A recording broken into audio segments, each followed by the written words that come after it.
1940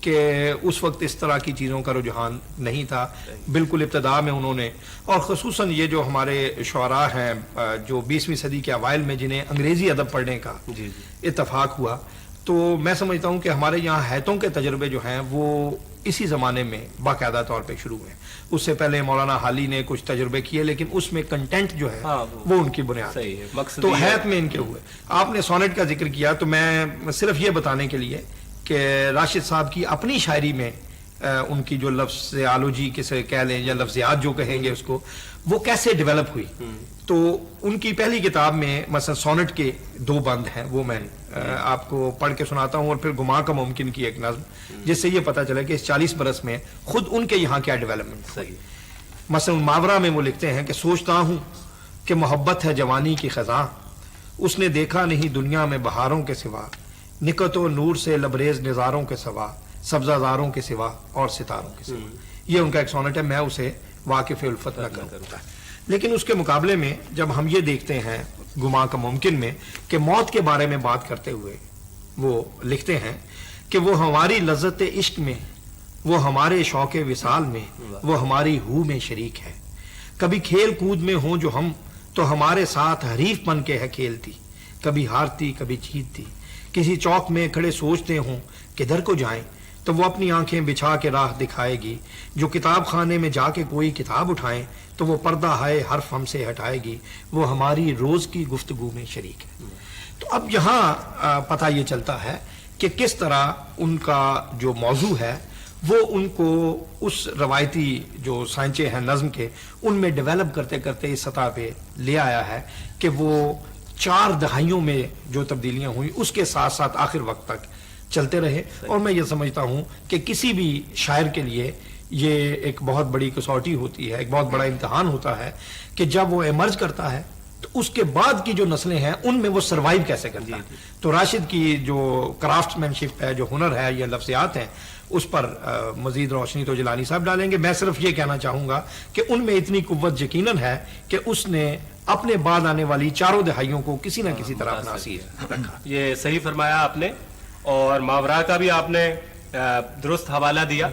دراصل بات یہ ہے کہ اس زمانے میں بے قافیہ شاعری جو ہے یہ اپنے طور پر ایک بڑی بغاوت سمجھی جاتی تھی. اور آپ جانتے ہیں کہ کتنی پیروڈیز ان لوگوں کی گئیں کہ جناب یہ تو ایک ایسی صنف یہ لے کے آ رہے ہیں جس کے اندر کوئی جان نہیں ہے، جس کا ہماری تہذیب سے کوئی تعلق نہیں ہے.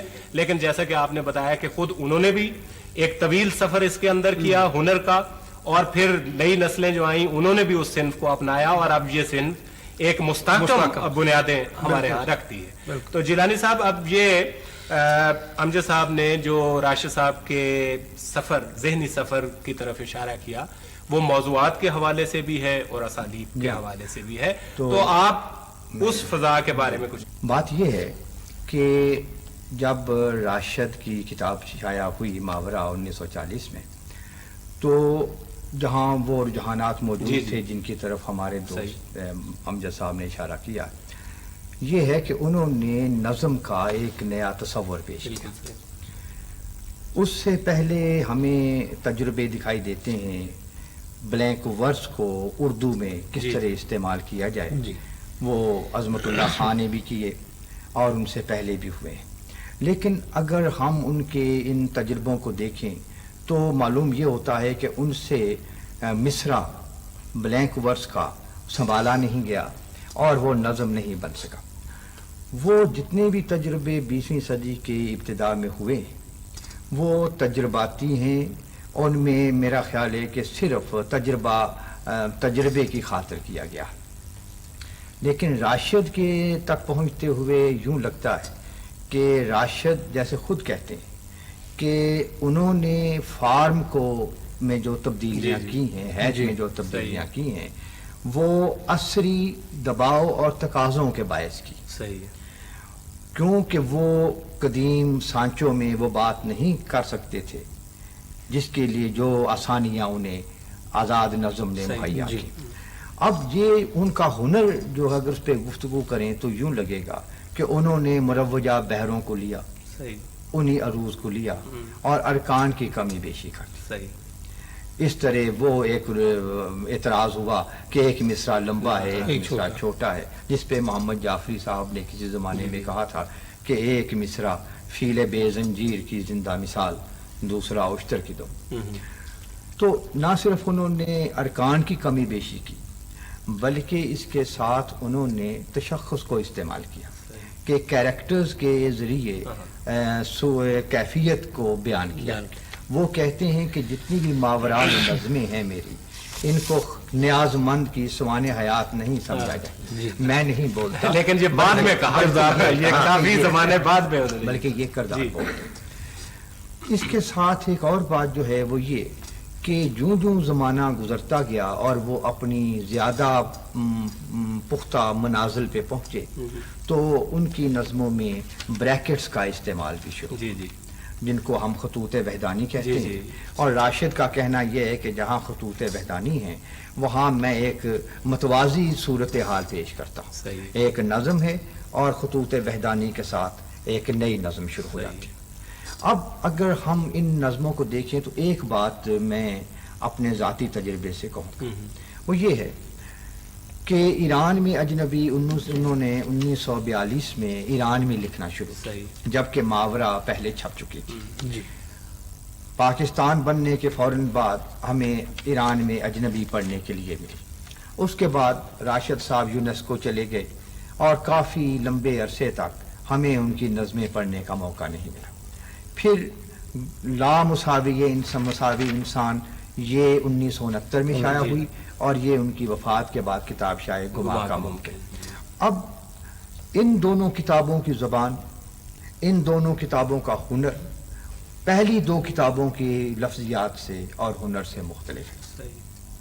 اگر ہم یہ دیکھیں ماورا کی نظمیں تو ماورا کی نظم جو ہے وہ ہمیں ان نظموں کے مقابلے میں جو آخر میں آئی ہیں ہمیں قدیم نظم دکھائی دیتی، وہی چھوٹے بڑے مصرے۔ لیکن جہاں تک لفظیات کا تعلق ہے تو آپ نے بھی سوانٹ دیا کہ لفظیات جب راشد نے شروع کی اپنی ماورا میں نظمیں ہیں تو وہ ہے کہ سوچتا ہوں کہ بہت سادہ و معصوم ہے وہ، میں ابھی اس کو واقف الفت نہ کروں، اختر شیرانی کا انداز ہے، اختر شیرانی کا، اور فارسی کی ترکیبیں، تو ان کے ہاں ہمیں لفظیات دو طرح کی ملیں گی، ایک جو فارسی سے حاصل کی گئی ہے اور ایک وہ جو عام زبان سے حاصل کی گئی ہے۔ مثلا یہ دیکھیے دریچے کے قریب میں کھڑکی کو استعمال نہیں کیا، دریچہ کیا ہے کہ جا گئے شم شبستان وصال مخمل خاک ہے اس فرش طربناک سے جا، اس دریچے میں سے دیکھ صبح کے نور سے شاداب سہی، دیکھ انوار سحر مسجد شہر کے میناروں کو جن کی رفت سے مجھے اپنی برسوں کی تمنا کا خیال آتا۔ اس میں دیکھیے گا کہ جن کی رفت سے مجھے اپنی برسوں کی تمنا کا خیال آتا، اس میں فارسی کی وہ لفظیات کم ہیں، لیکن مخمل خواب کے فرش طربناک سے جا، اس میں فارسی زیادہ۔ اسی طرح جب ہم چلتے جائیں ان کی آخر کی نظمیں دیکھیں، آخری دو مجموعے جو ہیں ان میں، تو وہاں ہمیں یہ نظمیں ملتی ہیں، آدمی سے ڈرتے ہو، آدمی تو تم بھی ہو، آدمی تو ہم بھی ہیں۔ اس میں اور طرح کی لفظیات دونوں طرح کی ہیں، وہاں بھی فارسی ترکیب والی بھی بہت ہے، یا یہ دیکھیے اجل ان سے مل، نہ اہل کتاب اور نہ اہل زمین، نہ اہل کتاب اور نہ اہل مشین، نہ اہل خلا اور نہ اہل زمین، فقط بے یقین اجل ان سے مت کر حجاب، اجل ان سے مل۔ یا وہ اسے ضد تھی نور کے ناشتے میں شریک، آخر میں یوں دیکھیے گا کہ نظمیں جو ہیں ان میں زیادہ سے زیادہ جو ہے رجحان وہ انگریزی کا ایک لفظ کی اجازت دیجیے کنورسیشنل بنتا جا رہا، مکالماتی ہے۔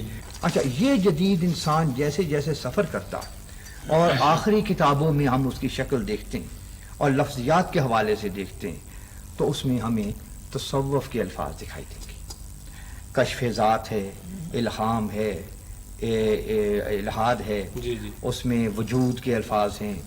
یہ کچھ میں ایون گما کا ممکن خود نام ہی جو ہے کتاب کا، یہ دیکھیے شرر ازل گیر ابد تاب وصال حاشیۂ مرگ نالائے درویش مہما سراں اذان زیر لب نقطے لکیریں جو ایک ہے اور جس کا کوئی نام نہیں ہے، یاران سرے پل، یہ پل سرات کی طرف اشارہ ہے، ہست کے صحن اذان شہر دن کا ساحل، کلام کلام قرب ہے، روایت نئے آدمی کا نزول، وجود بے ثبات خدا کا لاشعور، اور صبح کے لیے فجر، جو تو ہے میں ہوں، صورت گر پردے رویا خواب سماوی خرام عمود۔ اور پھر آخر میں ہم یہ دیکھتے ہیں کہ ان کے ہاں آزاد نظم کے اندر رہتے ہوئے داخلی آہنگ کے بہت تجربات ہوئے ہیں۔ تو میں چاہتا تھا کہ کچھ ان چیزوں کی طرف بالکل میں عرض کرتا ہوں۔ سب سے پہلی بات جو آپ کی ڈرامائی عنصر ہے، ایک ان کی نظم ہے ماورا میں،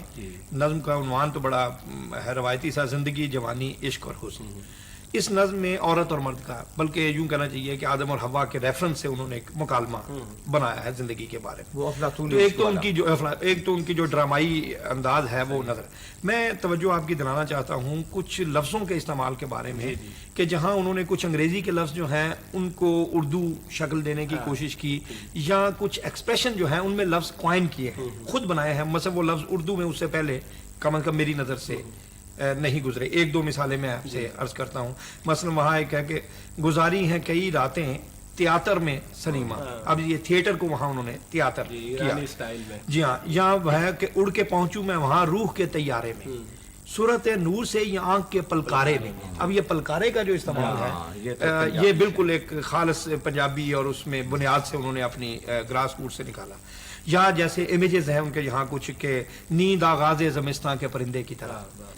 تو ایک دو ان کی غزلیں نظمیں ان میں ایسی ہیں کہ جن میں انہوں نے باقاعدہ ایک ایسے قافیے قائم کیے ہیں جن میں وہ پورے کے پورے قافیے ہی نئے۔ تو بہرحال جو گفتگو ہوئی اس سے یہ ضرور سامنے آیا کہ راشد صاحب آزاد نظم کے آغاز کے دور میں اور وہاں سے وہ جو نئی نظم نگاری کی مختلف تحریکیں ہیں ان میں ایک پیشرو کی حیثیت رکھتے ہیں، اور میں سمجھتا ہوں کہ ایک طویل عرصے تک ان کے یہ اثرات جو ہیں یہ محسوس کیے جاتے رہیں گے۔